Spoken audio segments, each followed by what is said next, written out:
Finally Kia current CNG vehicle అయితే launch అయిందనమాట. కాకపోతే ఇక్కడ ఒక ట్విస్ట్ ఉంది. అందులో సీఎన్‌జీ కిట్ ఏదైతే ఉందో అది డైరెక్ట్ మ్యానుఫ్యాక్చరింగ్ దగ్గర నుంచి ఇన్‌స్టాల్ అయ్యి రాదు. మీరిక్కడ డీలర్ దగ్గర పర్చేజ్ చేయాలి. ఆ కిట్ కూడా కియాది కాదు. వీళ్ళొక లెవాటో అనే థర్డ్ పార్టీ వెండర్‌తో టై అప్ అయ్యారు. సో, ఆ సీఎన్‌జీ కిట్‌ని వాళ్ళు సప్లై చేస్తారనమాట. ఇన్‌స్టాలేషన్ మాత్రం షోరూమ్‌లో జరుగుతది. సో, ఆ లెవాటో కంపెనీ వాళ్ళు 1,00,000 కిలోమీటర్స్ 3 ఇయర్స్ వరకైతే వారంటీ ఇస్తున్నారనమాట. షోరూమ్‌కి ఎలాంటి సంబంధం లేదు. ఇది కూడా 1.5 లీటర్ పెట్రోల్ నేచురల్ యాస్పిరేటెడ్ ఇంజిన్‌లో అయితే ఇన్‌స్టాల్ చేస్తారనమాట.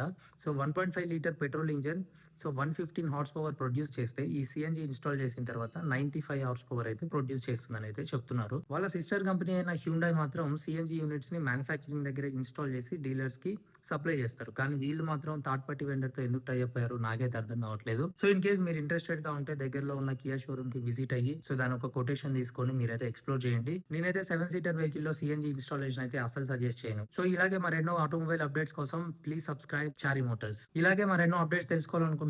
అయితే please do follow Chari Motors.